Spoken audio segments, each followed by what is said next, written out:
നമ്മളെ തൃണമൂൽ കോൺഗ്രസിലേക്ക് സാറ് വരാനുണ്ടായ സാഹചര്യവും ഇതിന്റെ ആശയത്തോടുള്ള യോജിപ്പും എന്തൊക്കെയാണ്? എന്നെ സംബന്ധിച്ചിടത്തോളം ചെറുപ്പം മുതൽ ഇടതുപക്ഷ ആശയങ്ങളോടൊപ്പം നിന്നൊരു വ്യക്തിയാണ് ഞാൻ. ഈ കഴിഞ്ഞ 2020 നടന്ന ത്രിതല പഞ്ചായത്ത് തെരഞ്ഞെടുപ്പിൽ പനമര ഗ്രാമപഞ്ചായത്തിലെ 11-ാം വാർഡിൽ സ്വതന്ത്ര സ്ഥാനാർത്ഥിയായിട്ട് പ്രചരണം തുടങ്ങിക്കഴിഞ്ഞപ്പോൾ ആ വാർഡ് ഇടതുപക്ഷത്തിന് ജനതാദൾ JDSന്റെ സിറ്റിംഗ് സീറ്റായിരുന്നു. അപ്പോൾ ഒരു ഇടതുപക്ഷ ആശയത്തോടൊപ്പം നിൽക്കുന്ന ആൾ എന്ന നിലയ്ക്ക് ഇടതുപക്ഷത്തിൻ്റെ ആളുകളും അതുപോലെ JDSന്റെ ആളുകളൊക്കെ പറഞ്ഞു, സ്വതന്ത്ര സ്ഥാനാർത്ഥിയായിട്ട് മത്സരിക്കരുത്, JDSന്റെ സ്ഥാനാർത്ഥിയായിട്ട് മത്സരിക്കണമെന്ന് ആവശ്യപ്പെട്ടു. പക്ഷെ അവരുടെ പാർട്ടി മെമ്പർഷിപ്പ് എടുക്കാനോ അവരുടെ പാർട്ടി പരിപാടികൾ പങ്കെടുക്കാനോ തയ്യാറല്ല എന്ന് ഞാൻ ആദ്യമേ എൻ്റെ നിലപാട് വ്യക്തമാക്കിയതാണ്. പക്ഷേ ഈ ഇടതുപക്ഷ നേതാക്കളുടെയും JDSന്റെ നേതാക്കളുടെയും നിർബന്ധത്തിന് വഴങ്ങി അവസാന ഘട്ടത്തിൽ അവരുടെ പാർട്ടി ചിഹ്നത്തിൽ മത്സരിക്കാൻ ഞാൻ തയ്യാറായി. മത്സരത്തിൽ ജയിച്ചു ഞാൻ. അത് UDFന് വ്യക്തമായ ഭൂരിപക്ഷമുള്ള ഒരു വാർഡായിരുന്നു. അതിൽ ഏറ്റവും കൂടുതൽ ഇന്ത്യൻ യൂണിയൻ മുസ്ലിം ലീഗിന് വോട്ടുള്ള ഭൂരിപക്ഷമുള്ള ഒരു വാർഡ് കൂടിയായിരുന്നു. എനിക്കെതിരെ മത്സരിച്ചത് ഇന്ത്യൻ യൂണിയൻ മുസ്ലിം ലീഗിൻ്റെ സ്ഥാനാർത്ഥിയായി മത്സരിച്ചത് എൻ്റെ വാർഡിലുള്ള ഒരു പള്ളി കമ്മിറ്റി സെക്രട്ടറി കൂടിയായിരുന്നു. എന്നിട്ട് പോലും ആ വാർഡിലുള്ള ഓരോ കുടുംബങ്ങളും എന്നെ വ്യക്തിപരമായിട്ട് അറിയുന്നത് കൊണ്ട് 30 വോട്ടിൻ്റെ ഭൂരിപക്ഷത്തിൽ എന്നെ വിജയിപ്പിച്ചു.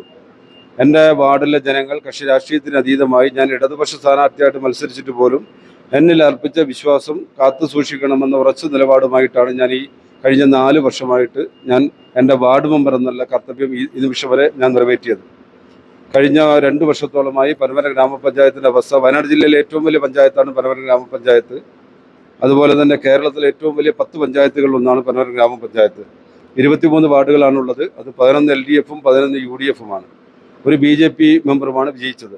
നറുക്കെടുപ്പായിരുന്നു. നറുക്കെടുപ്പിൽ ഇടതുപക്ഷത്തിൻ്റെ CPIMന്റെ സ്ഥാനാർത്ഥിയായി മത്സരിച്ച, പാർട്ടി ചിഹ്നത്തിൽ മത്സരിച്ച ആസിയ ടീച്ചറെ പ്രസിഡന്റായി നറുക്കെടുപ്പിലൂടെ തിരഞ്ഞെടുക്കുകയും വൈസ് പ്രസിഡന്റായി നറുക്കെടുപ്പിലൂടെ കോൺഗ്രസിൻ്റെ, ഇന്ത്യൻ നാഷണൽ കോൺഗ്രസിൻ്റെ പ്രതിനിധിയായിട്ടുള്ള സിനോ പാറക്കാലായി തിരഞ്ഞെടുക്കുകയും ചെയ്തു. സ്റ്റാൻഡിംഗ് കമ്മിറ്റിയും അതുപോലെ 2 UDFനും 1 LDFനുമാണ് ലഭിച്ചത്. ആദ്യത്തെ 1 വർഷക്കാലം നല്ല രീതിയിലായിരുന്നു. കാരണം പ്രതിപക്ഷമില്ലാത്തൊരു ഭരണവർഷമായിരുന്നു. പനമര ഗ്രാമപഞ്ചായത്തിൻ്റെ ചരിത്രത്തിൽ ആദ്യമായിട്ടാണ് പ്രതിപക്ഷമില്ലാത്തൊരു ഭരണവർഷം നിലവിൽ വന്നത്. ആദ്യത്തെ 1 വർഷക്കാലം ജനങ്ങൾക്ക് വലിയ പരാതികളൊന്നുമില്ലായിരുന്നു. 1 വർഷം കഴിഞ്ഞു. പിന്നീട് നിരന്തരമായിട്ട് പൊതുജനങ്ങളിൽ നിന്ന് നിരന്തരമായിട്ട് പരാതികളും പരിഭവങ്ങളുമായി പഞ്ചായത്ത് ഓഫീസുകൾ കയറി ഇറങ്ങാൻ തുടങ്ങി. കഴിഞ്ഞ 2 വർഷക്കാലമായി ഞാൻ ഈ പഞ്ചായത്തിൽ നടക്കുന്ന കെടുകാര്യസ്ഥത, അതുപോലെ സാധാരണക്കാരായ ജനങ്ങളോട് നിരുത്തരവാദപരമായ പെരുമാറ്റം, അഴിമതി, അതുപോലെ അനധികൃത നിയമനം, ഈ വിഷയങ്ങളുമായി ബന്ധപ്പെട്ട് ഉത്തരവാദിത്തപ്പെട്ട ജോയിന്റ് ഡയറക്ടർ, പ്രിൻസിപ്പൽ ഡയറക്ടർക്ക് വിജിലൻസിനടക്കം പരാതി കൊടുത്തു. അതിൽ നിന്നെല്ലാം കിട്ടിയ മറുപടിയുടെ അടിസ്ഥാനത്തിൽ എൻ്റെ പരാതിയിൽ കഴമ്പുണ്ടെന്ന്, അതിൻ്റെ പരാതിയിൽ ക്രമക്കേടുകൾ കണ്ടെത്തിയിട്ടുണ്ട്, അന്വേഷണം തൃപ്തികരമാണ്, എൻ്റെ പരാതി ശരിയാണ് എന്നുള്ള രീതിയിൽ എനിക്ക് മറുപടി ലഭിച്ചപ്പോൾ, അതുപോലെ പനമര ഗ്രാമപഞ്ചായത്തിൽ ഞാൻ കൊടുത്ത വിവരാവകാശ പ്രകാരം കൊടുത്ത രേഖകളൊക്കെ എനിക്ക് ലഭിച്ചപ്പോൾ അതെല്ലാ രേഖകളും കൂടി ഞാൻ ബഹുമാനപ്പെട്ട കേരള ഹൈക്കോടതിയെ സമീപിച്ചു. ആ ഹൈക്കോടതി എൻ്റെ പരാതി 30 ദിവസത്തിനകത്ത് തീർപ്പ് കൽപ്പിക്കണമെന്നൊരു ജഡ്ജിമെൻ്റ് ഉണ്ടായി. ആ ഉത്തരവ് വയനാട് ജില്ലാ ജോയിന്റ് ഡയറക്ടറാണ് നിറവേറ്റേണ്ടത്. അദ്ദേഹത്തിന് 30 ദിവസത്തിനകത്ത് എൻ്റെ പരാതിയിൽ തീർപ്പ് കൽപ്പിക്കുന്നതിന് ഉത്തരവ് കൊടുത്തിട്ടും 45 ദിവസം കഴിഞ്ഞിട്ടും ഒരു പരിഹാരവും ഉണ്ടാക്കാതെ മുമ്പോട്ട് പോയ ഒരു സാഹചര്യത്തിൽ ഈ പനമര ഗ്രാമപഞ്ചായത്തിൽ 2024 ഡിസംബർ 2-ാം തീയതി മുതൽ 16 ദിവസം ഞാൻ നിരാഹാര സമരം അനുഷ്ഠിച്ചു.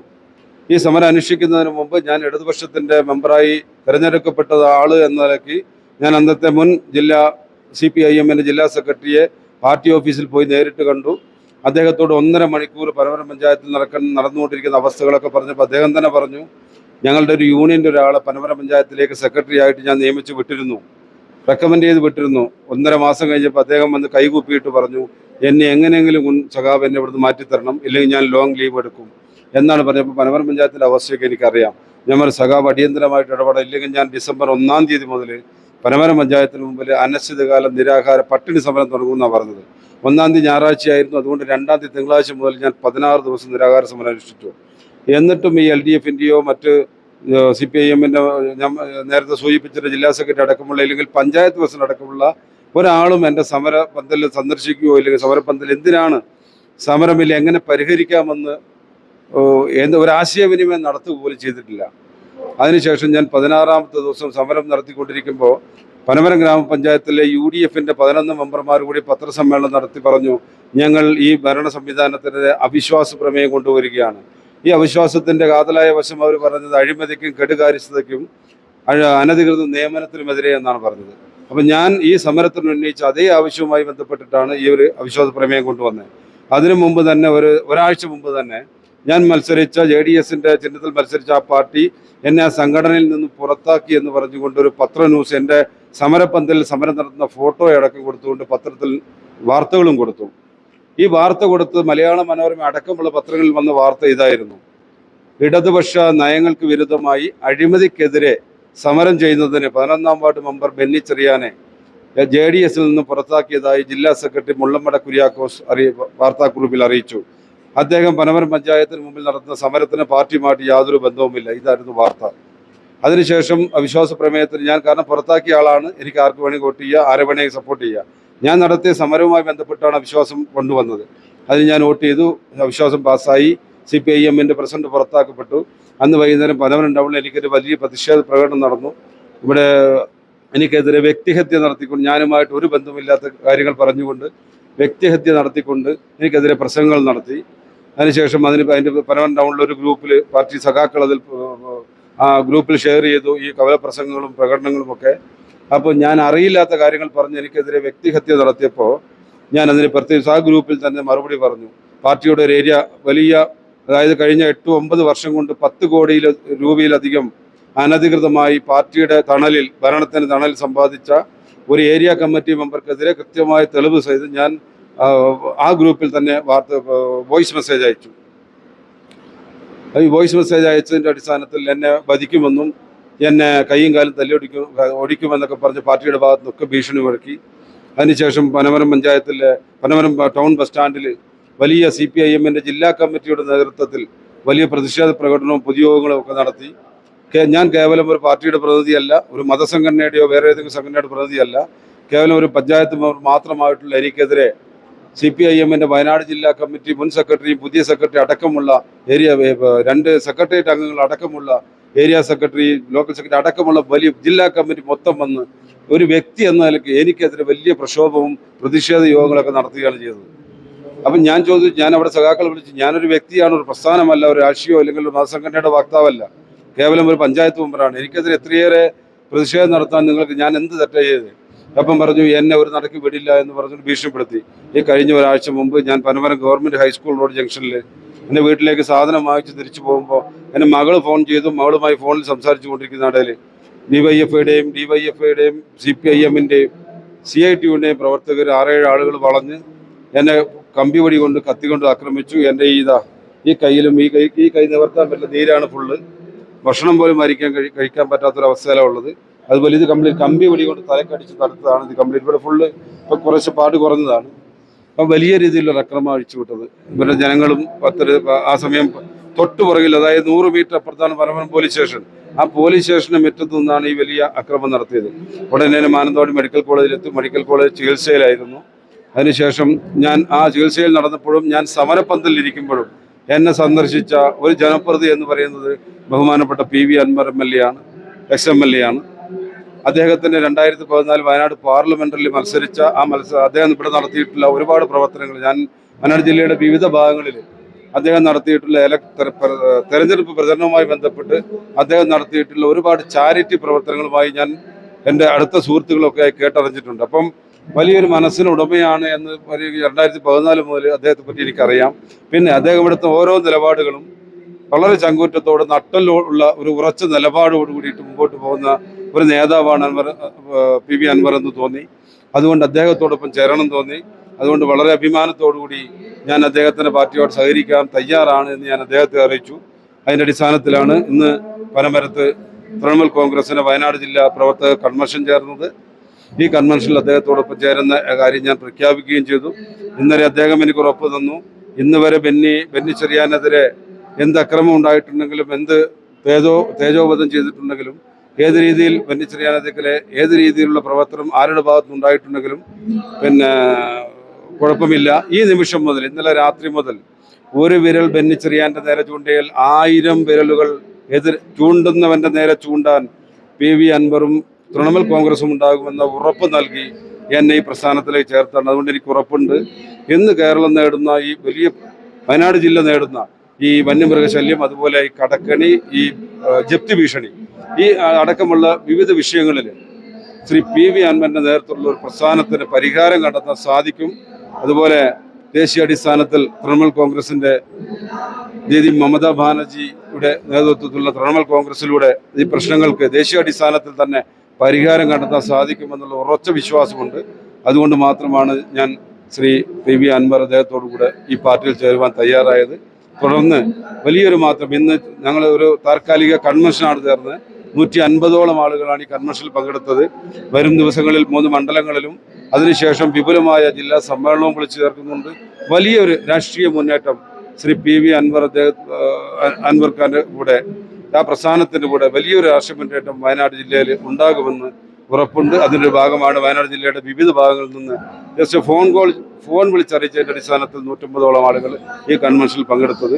അതുകൊണ്ട് ഈ തൃണമൂൽ കോൺഗ്രസിനോടൊപ്പം PV അൻവർ ഖാനോടൊപ്പം ഞാനും മുമ്പോട്ടുള്ള ഈ വയനാട് ജില്ലയുടെ വിവിധ പ്രശ്നങ്ങളിൽ ഇടപെട്ടുകൊണ്ട് ശക്തമായി മുൻപോട്ട് പോകുമെന്നുള്ളതാണ് എനിക്ക് പറയുവാനുള്ളത്. ഇന്ന് ഈ ഭരണപക്ഷം നടത്തുന്ന ഒരുപാട് അഴിമതികള് കൂടുതലായിട്ടും വാർത്താ മാധ്യമങ്ങളാണ് പുറത്തു പറയുന്നത്.